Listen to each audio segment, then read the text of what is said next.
નમસ્કાર, the India news ચેનલના જનતા માટે જવાબમાં ફરી એક વખત અમે આપની સમક્ષ હાજર થયા છીએ. અને આપણે આપ સર્વે દર્શક મિત્રો જાણો છો કે છેલ્લા 2 એપિસોડમાં આપણે જ્યારે આ સ્થાનિક સ્વરાજની ચૂંટણીઓ પંચાયત, નગરપાલિકા, કોર્પોરેશનની ચાલી રહી છે ત્યારે એ ચૂંટણીની અંદર આઈપીએસ, આઈએએસ ને બીજા બધા જે સરકારી નોકરીમાંથી રિટાયર થયેલા અથવા તો સરકારમાંથી સ્વેચ્છાએ રાજીનામું દઈ અને જે જોડાઈ રહ્યા છે એવાના કેટલાકને આપણે 2 એપિસોડની અંદર કેટલીક માહિતી આપેલી હતી. આપણે આજે પણ એ જ વાત કરવાના છીએ. એ પહેલાં પણ હું આપને કહી દઉં કે આઈપીએસ, આઈએએસ જે વિશે એક સમયે જ્યારે સૌથી પહેલાં ભારતની અંદર 1997માં આઈપીએસ કેડરની રચના કરવામાં આવી ત્યારે સરદાર વલ્લભભાઈ પટેલ જેવો ગૃહમંત્રી હતા, એમણે કહેલું હતું કે આઈપીએસ કેડર પણ લોખંડી હોવી જોઈએ, એટલે કે તટસ્થ હોવી જોઈએ, પૂર્વગ્રહરહિત હોવી જોઈએ અને આખા દેશમાંથી એક કેડર બનાવવાની વાત હતી. એટલે કે દાખલા તરીકે આખા દેશમાંથી પસંદ કરીને અલગ અલગ રાજ્યોમાં મૂકવા આઈપીએસઓને, આઈએસઓને, એટલે એ તટસ્થતા રહે. માનો કે આંધ્રનો કોઈ આઈપીએસ ગુજરાતમાં આવે તો એમ કે કોઈને ઓળખતો ન હોય તો વહીવટની અંદર સારું કામ કરી શકે. આવી એક એની શુદ્ધ ભાવના સરદાર વલ્લભભાઈ પટેલ હતી. પરંતુ કમનસીબે કોંગ્રેસી સરકાર હોય કે ભાજપની સરકાર હોય, છેલ્લા 30-40 વર્ષની અંદર આઈએસ હોય કે આઈપીએસનું સંપૂર્ણપણે રાજકીયકરણ થઈ ગયું અને દરેક પક્ષ જે કોઈ કોંગ્રેસની અંદર પણ ભૂતકાળમાં ગુજરાતની અંદર ઘણા બધા આઈપીએસો મને સાંભળે કે ચીમનભાઈ પટેલ વખતે વિશાલનું પેલું બરોડામાં વિશાલ રસાલદાર કોઈનું ખૂન થઈ ગયેલું ત્યારે 2 આઈપીએસોને લોબીની અંદર ચીમનભાઈ પટેલે ખખડાવેલા મેં જોયા હતા.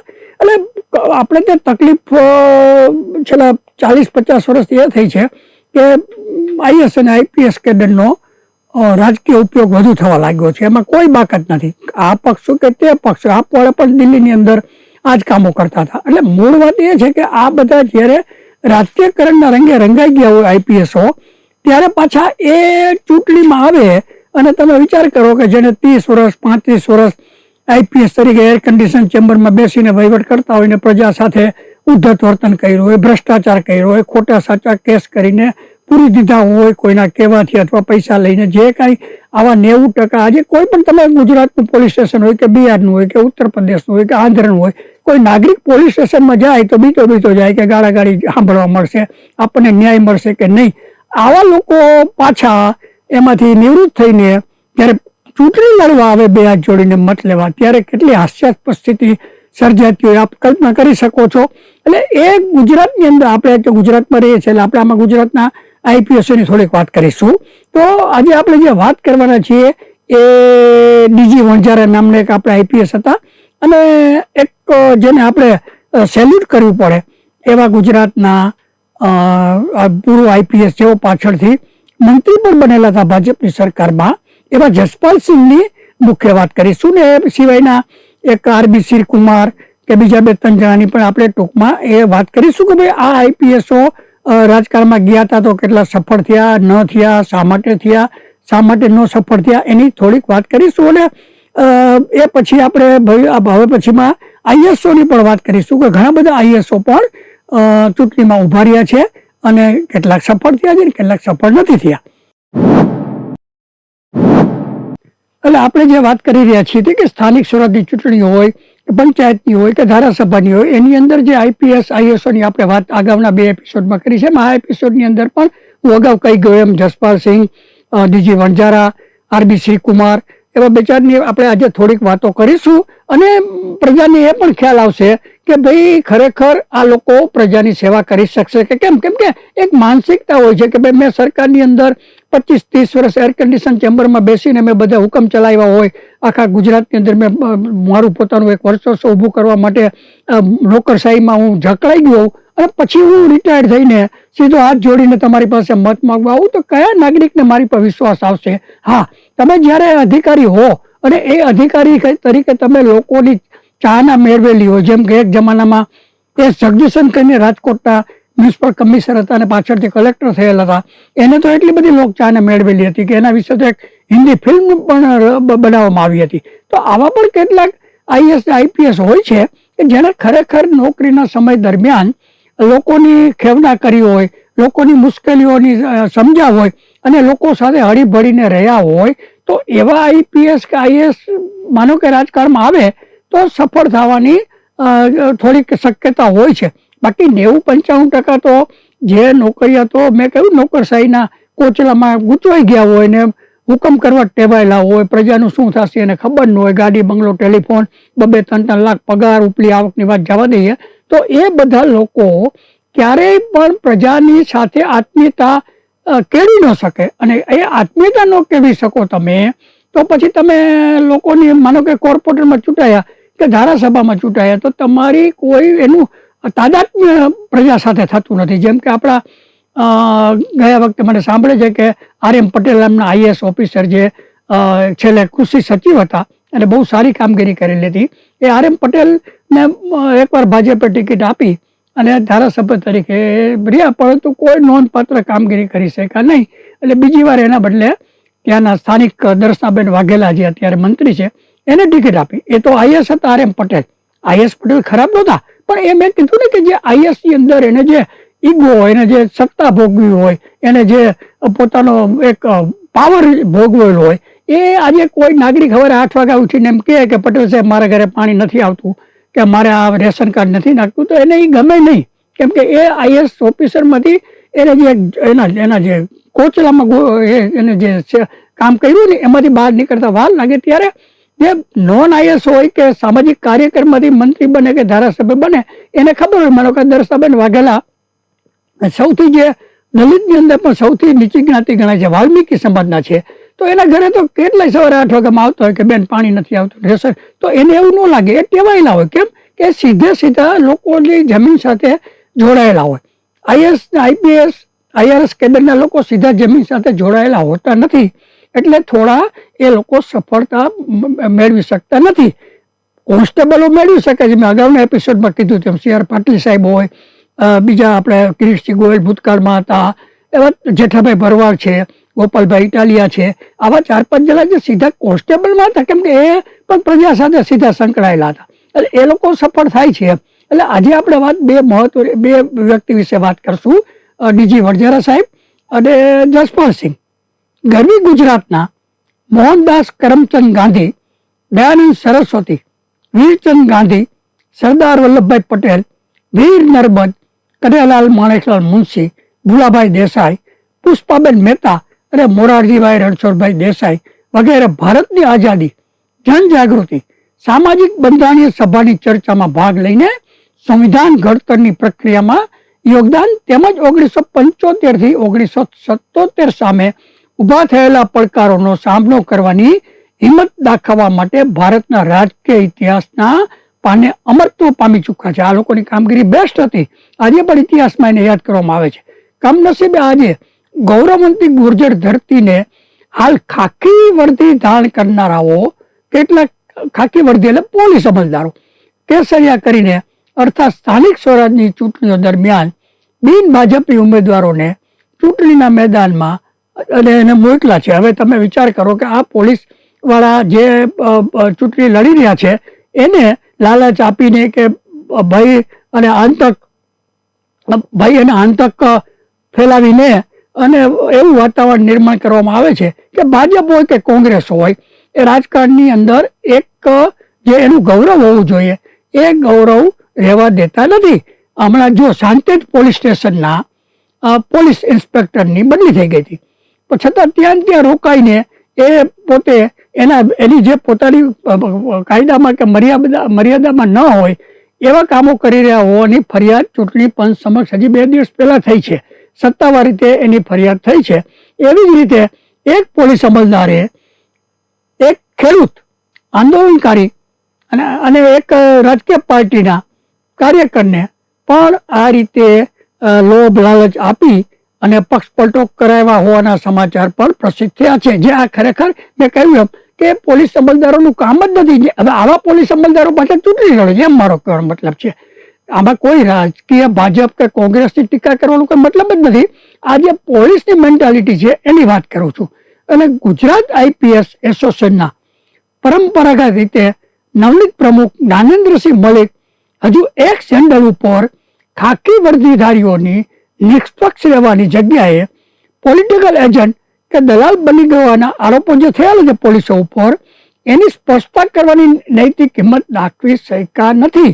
એટલે ગુજરાત પોલીસનું રાજકીયકરણ થઈ ગયું એવું કોઈ કે ખાકીકરણનું પેલું રાજકીયકરણ થઈ ગયું એવું ઘણા બધા લોકો કહે છે. આમાં 2 દાખલા એટલા માટે આપવા પડે કે અમરેલીના જે સંજય ખેરાત હતા અને રાજકોટના તાજેતરના IPS ઓફિસરોએ જે અત્યાચાર કર્યો એના નીતિ નિયમની વિરુદ્ધ, એના માટે થઈને આ પોલીસ એસોસિએશને આની ટીકા કરવી જોઈએ. એ પોતાના એક ચેનલ ઉપર કરી નથી. હવે તમે વિચાર કરો, નિવૃત્ત નોમિનેટેડ IPS અને પૂર્વ DIG એક છે અમેરિકામાં અત્યારે રહે છે અને ગુજરાતમાં હતા, અને બીજા એક પાણીપુરા બોર્ડના અધિકારી હતા જેમનું રાજીનામું ત્રિપાઠી સાહેબે નિવૃત્તિ પહેલા લઈ લીધેલ. તેવા એક સ્થાનિક બંને અધિકારીઓએ સ્થાનિક સ્વરાજની ચૂંટણી અંગે એમ કે અત્યારે વિપક્ષને નિયમ મુજબની રક્ષણ ચૂંટણી પંચ આપતું નથી એવી ફરિયાદ કરી એ લોકોએ ઓફિશિયલ સોશિયલ મીડિયા પર. પરંતુ આ ફરિયાદની સામે આ તો પોલીસે રિટાયર્ડ IGP જ કરી, DIG કરી છે, પણ એનો જવાબ આજની તારીખે LN રાવ અથવા IPS એસોસિએશનના પ્રમુખે પણ આપી શક્યા નથી. કેમ નથી આપી શકે? ખરેખર તો એ જ્યારે કોઈ પોલીસ DIG લેવલના માણસ તમારી પર આક્ષેપ કરે ત્યારે તો પોલીસ વડાએ કમસે કમ એસોસિએશન મારફત કહેવું જોઈએ કે ભાઈ આ જે આક્ષેપ આવ્યા છે ખોટા છે, પરંતુ એ લોકો પણ કંઈ બોલતા નથી. આથી ગુજરાત પોલીસ અમલદારો તારીખ 21 એપ્રિલ 1947 રોજ અખિલ ભારતીય સેવાઓની પ્રથમ બેન્ચ સમક્ષ કરેલા ભાવનાત્મક અને પ્રેરણાદાયી પ્રવચન થકી આપેલ દિશા સૂચનોને ફગાવીને ગુજરાત પોલીસનું અને જેમ અગાઉ કોંગ્રેસ વખતે પણ પોલીસનું રાજકીયકરણ કરી નાખીને રાષ્ટ્રીય અને સામાજિકની નીતિ નિયમોને એની જે ગૌરવ છે એને તોડવાનું કામ કરવું છે એવું લોકો ખુલ્લામ ચર્ચા કરે છે. જોકે હજી પણ ગુજરાત રાજ્યના પોલીસ વડા ડોક્ટર રાવ અને એસોસિએશનના પ્રમુખ ધારે તો લેખિતમાં સ્પષ્ટતા જારી કરી અને પોલીસ વિભાગ રાજકીય પ્રવૃત્તિઓમાં સંડોવાયેલ નથી અને પક્ષપાતી વલણના આરોપોનો સામનો કરી રહેલા કેટલાક પોલીસ કર્મચારીઓને સામે શિક્ષાત્મક કાર્યવાહી કરીશું એવી ચેતવણી આપીને પોતાની એટલે કે પોલીસ વિભાગની આબરૂ, ઇજ્જત અને વિશ્વસનીયતા બચાવી શકે છે. આ વાત અત્યારે એટલા માટે ગંભીર બનતી જાય છે કે સ્થાનિક સ્વરાજની ચૂંટણીઓમાં જે ઉમેદવારો પછી ભાજપના હોય કે કોંગ્રેસના હોય એકબીજા, જો હમણાં તો એવું સાંભળેલું કે ભાજપના એક ઉમેદવારને ધમકાવીને ઉમેદવારી પરત ખેંચવાની ગુનાહિત પ્રવૃત્તિઓ સામે નામાંકિત અંગ્રેજી દૈનિક પત્રમાં પણ અહેવાલ તારીખ 15 એપ્રિલના રોજ પ્રસિદ્ધ થતા નિવૃત્ત IPS પૂર્વ અને DIGના જે આ સોશિયલ મીડિયા ઉપર આરોપો કરેલા છે એ હકીકતને સમર્થન પ્રાપ્ત થઈ રહ્યું છે. કેમ કે ઇંગ્લિશ નેશનલ લેવલનું પેપર છે અંગ્રેજી, એમાં આખો અહેવાલ આવ્યો છે. જોકે ભૂતકાળમાં તમે આ વાત બહુ સમજવા જેવી છે કે જે લોકો એવો આક્ષેપ કરે છે કે ભાજપવાળા ધાક ધમકી આપે છે, દાદાગીરી કરે છે, તો હું એમ કહું છું કે ભૂતકાળમાં ગુજરાતમાં કોંગ્રેસની સરકાર હતી ત્યારે પોરબંદરમાં વિજયદાસ મહંત જે મંત્રી થયેલા બિનહરીફ ચૂંટાયેલા દાદાગીરી કરીને, સરમર મુંજા મોટો ડોન હતો, એના પત્ની પણ બિનહરીફ ચૂંટાતા હતા. ગોંડલ તાલુકાના રીબડામાં પણ ધાક ધમકીથી બિનહરીફ ચૂંટવા માટે કોંગ્રેસના શાસન વખતે પણ હિચકારા પ્રયાસો થયા હતા. રાજકોટમાં તો મને સાંભળે છે કે ભાજપની મ્યુનિસિપલ કોર્પોરેશન હતી એ સમયે સેજપાલ નામના ભાજપના કોર્પોરેટરે પક્ષપલટો કોંગ્રેસે કરાવેલો હતો. તે સમયે ભાજપના ધુરંધર નેતા ચિમનભાઈ શુક્લએ અચોક્કસ મુદતના અપવાસ ઉપર રાજકોટના ત્રિકોણબાગ ખાતે બેઠેલા હતા અને એ રાજપાલને આખી રાજીનામું પાછું ખેંચવું પડ્યું હતું. એવી જ રીતે ચિમનભાઈ પટેલની સરકારના સમયે ભાજપના ધારાસભ્ય જેઓ જામનગરના હતા વસંતભાઈ મહેતાએ પણ લાલચથી કોંગ્રેસે પક્ષપલટો કરાવ્યો હતો. તેની હાથ પાછળ પણ કોંગ્રેસનો હાથ હતો. કેન્દ્રમાં અટલ બિહારી વાજપેયીની સરકારને પણ એક મતે હરાવવામાં પણ કોંગ્રેસનો હાથ હતો. આમ ભૂતકાળમાં પણ કોંગ્રેસી સરકારો વખતે પણ ધાક ધમકીથી બિનહરીફ ચૂંટાતા હતા. એટલે આજે જે કોઈ ભાજપ આક્ષેપ કરતું હોય તો એની સામે પેલા પોતાના હાથમાં પૂછવું જોઈએ કે ભાઈ કોંગ્રેસના સમયની અંદર પણ આ વસ્તુ થતી હતી અને પક્ષ પલટા તો તમે જુઓ છેલ્લા 20-25 વર્ષમાં હરિયાણામાં પેલા ચૌધરી ચરણસિંહથી લઈને મોરારજી દેસાઈની સરકાર ઉથલાવેલી ત્યારે આખે નાખા ધારાસભ્યના જૂથમાં પક્ષ પલટા થયા છે, મહારાષ્ટ્રમાં થયા છે. એટલે હવે એ બધા એકબીજાને ઉથલાવવાની વાત હવે કોમન થઈ ગઈ છે. એ નીતિમત્તા તો ગઈ.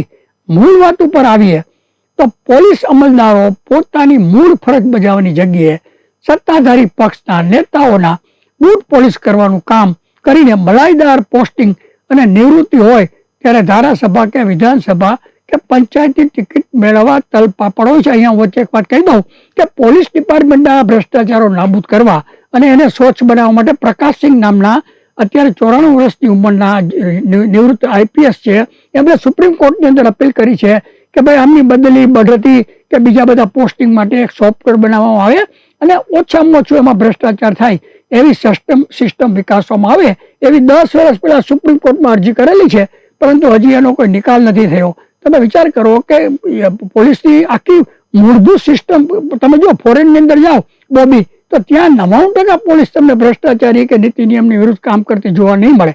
અહીંયા કેમ, તમે યાદ હશે તમને કે અર્ધ સત્ય નામનું એક ફિલ્મ આવેલો હતું, એની અંદર બુટલેગરને એમ કે તું સલામ કર એવું જ્યારે નેતા કે મંત્રી કહે છે ત્યારે એનો જે જડબે સલાહ જવાબ દે છે પોલીસ ઓફિસર, એ અર્ધ સત્ય પિક્ચર 30 વર્ષ પહેલા આવેલું. આજે એ જ પદ્ધતિ ગુજરાત હોય કે ભારત હોય કે બીજા રાજ્યો હોય, પોલીસને એ જ પરિસ્થિતિ એનાથી કદાચ વધારે બગડી છે. એ પોલીસોનું રાજકીય કારણ એ છે. હું તો હંમેશા આઈપીએસ ને ઇન્ડિયન પોલીસ સર્વિસ નહીં પણ ઇન્ડિયન પોલિટિકલ સર્વિસ તરીકે ઓળખું છું. કેમ કે તદ્દન કોઈ નીતિ નિયમ, જે નીતિ નિયમ વાળા છે 2-5, એની દશા કેવી ખરાબ થઈ છે આખા દેશમાં, એની વાત હવે પછી કરીશું. પણ આખી વાત એ છે કે પોલીસ પોતે જ્યારે રાજકારણીઓના તળિયા ચાટવા લાગે અને પછી ચૂંટણીમાં ઉભો રહેવાની વાત કરે તો એ પ્રજાની શું સેવા કરી શકે? આવા અનેક દાખલાઓ ગુજરાતમાં છેલ્લા 2 દાયકા દરમિયાન જોવા મળતા હોય છે. આ અગાઉના પણ કેટલાક ઉદાહરણો પોલીસ અમલદારો ચૂંટણી લડેલા છે તેના આપેલા, આપણે ગયા એપિસોડમાં આપેલા હતા. નોમિનેટેડ આઈપીએસ મનોજભાઈ નીનામા 31 મે 2006 ના રોજ નિવૃત્ત થવાના હતા, પણ તે અગાઉ સ્વૈચ્છિક નિવૃત્તિ લઈને ઢોલ નગારા સાથે જિલ્લા પંચાયતની ઉમેદવારી નોંધાવા ગયા.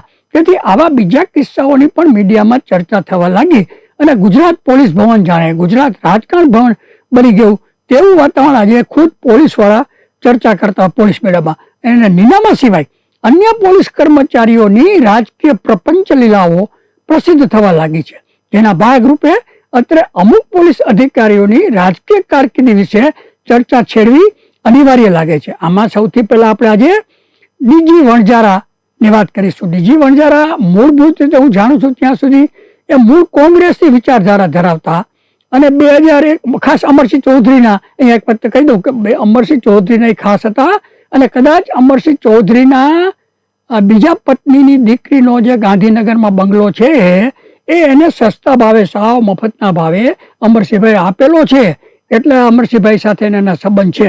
એટલે આ 2001 પછી તેઓ પાછા મોદી સાહેબની સરકાર આવ્યા પછી ભાજપી બની ગયા. પોલીસ વાળા ગમે તે આવે, સરકાર આવે એટલે ટોપી બદલે જ. કમનસીબે એન્કાઉન્ટર કેસમાં સૌથી વધુ હેરાન અને દુઃખી થનારા આ પોલીસ અમલદાર ડીજી વણજારા છે. અને ભાજપથી એટલા બધા દાજી ગયા કે જૂન 2007 થી જૂન 2014 સુધી સાબરમતી સેન્ટ્રલ જેલ તથા મુંબઈની આર્થર જેલના નિવાસ દરમિયાન જ નિવૃત્ત થયા બાદ જેલમાંથી બહાર નીકળી અને ભાજપના નેતા વિશે હિંમતભેર નિવેદનો પણ કર્યા અને તેઓના આક્રોશને કારણે જ શ્રીમતી ગીતાબેન જોહરી બાદ તરત જ પીસી પાંડે નામના વિવાદાસ્પદ ઇન્ચાર્જને પીસી પાંડે નામના વિવાદાસ્પદ આઈપીએસને ઇન્ચાર્જ ડીપી બનાવવાની ભાજપ સરકારને ફરજ પડી હતી. જોકે એ તો એ સમય મને સાંભળે છે કે રિબેરો હાઈકોર્ટમાં ફરિયાદ કરીને ડીજી પાંડે રાતોરાત રાજીનામું દઈને ઉતરી જવું પડેલું હતું એ રિબેરો સાહેબે હાઈકોર્ટમાં. કે આવા માણસ પીસી પાંડે ખૂબ જ વિવાદાસ્પદ, એની પર પણ કેસ થયેલા એને તમે પોલીસવાળા કઈ રીતે બનાવી શકો?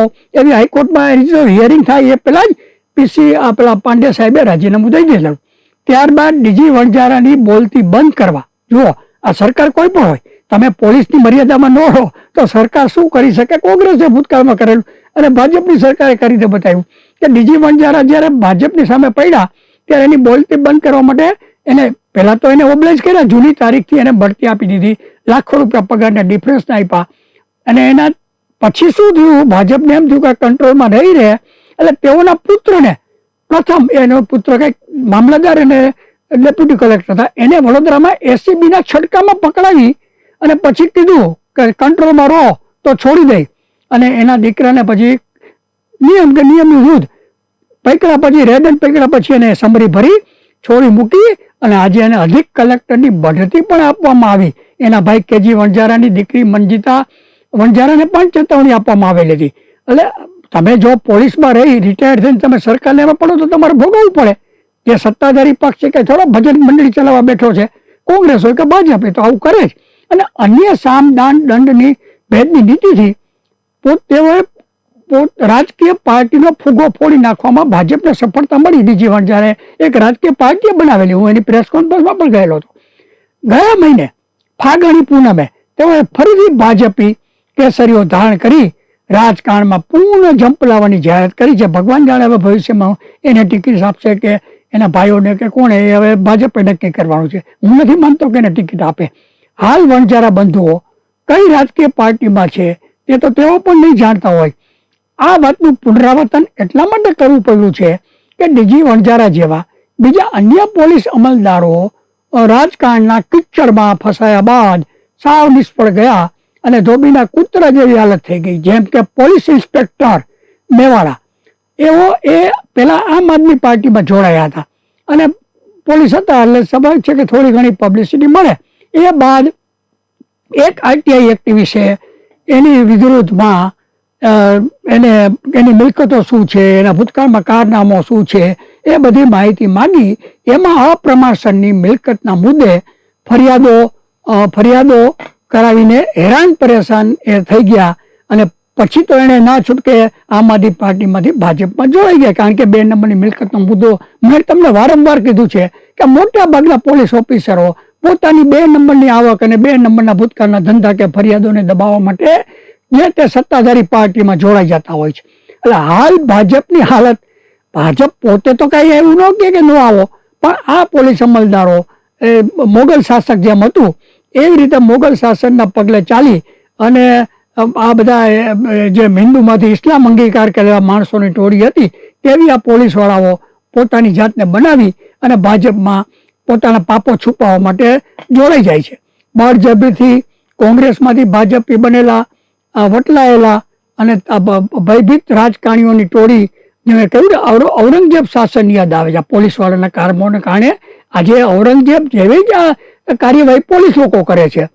પોલીસ ઇન્સ્પેક્ટર મેવાડા ના કિસ્સા પરથી સાબિત થાય છે આ બાબત કે ભાઈ આ વસ્તુ પોતાના સ્વાર્થ, પોતાની 2 નંબરની મિલકતો માટે જ જોડાઈ.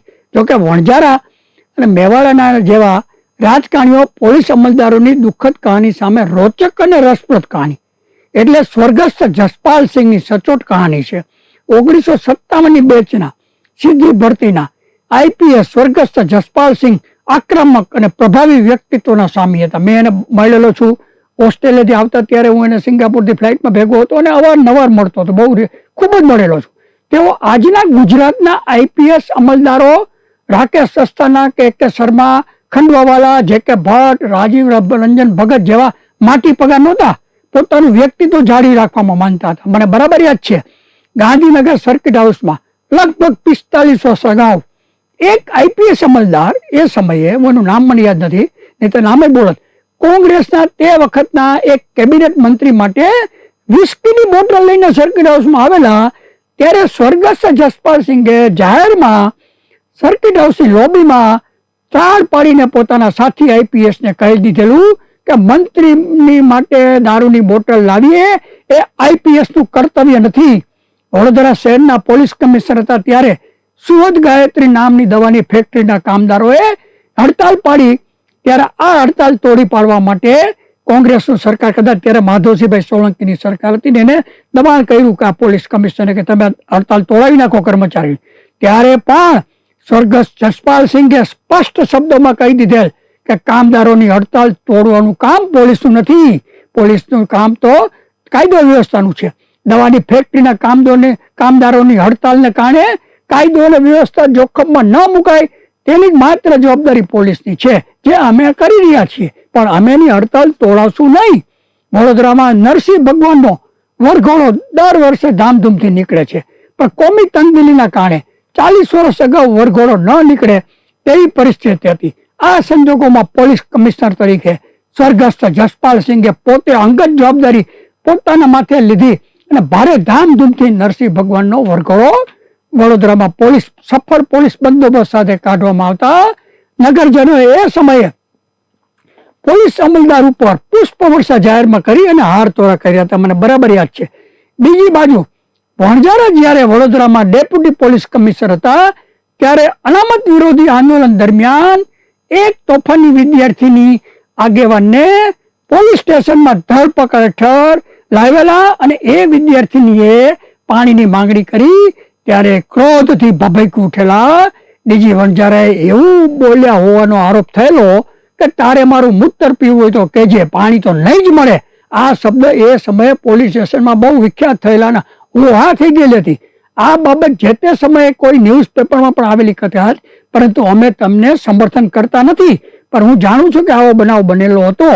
આમ વણઝારા અને જસપાલસિંહ બંને પોલીસ અમલદારો વચ્ચે માનસિકતાના તફાવતની સરખામણી એટલા માટે કરવી પડે છે કે એક અમલદાર તમામ પક્ષોના રાજકારણીઓ કે જેવા કે માધવસિંહભાઈ, અમરસિંહભાઈ, સુરેશભાઈ મહેતા, શંકરસિંહ વાઘેલા, ચિમનભાઈ પટેલ અને કેશુભાઈ અને નરેન્દ્રભાઈને ખુશ રાખવાનો પ્રયાસ બાદ પણ જેલમાં સબરવું પડ્યું અને રાજકારણમાં નિષ્ફળ ગયા, કારણ કે તેઓનું પોતાનું આગવું વ્યક્તિત્વ અને અસ્તિત્વનો અભાવ હતો. જ્યારે જસપાલસિંહે ત્યારે કોંગ્રેસના નેતાઓ સામે પણ પાથ ભીડી અને પછી જ્યારે રાજીનામું દીધું ત્યારે સાવધાન નામની પાર્ટીની રચના કરીને એને પોતાનો નામો પર પ્રચાર કરીને વડોદરાના મેયર તરીકે પોતાની લાયકાત અને હેસિયતથી બન્યા અને પાછળથી સ્વર્ગસ્થ કેશુભાઈની સરકારમાં રાજ્ય કક્ષાના મંત્રી પણ બની શક્યા.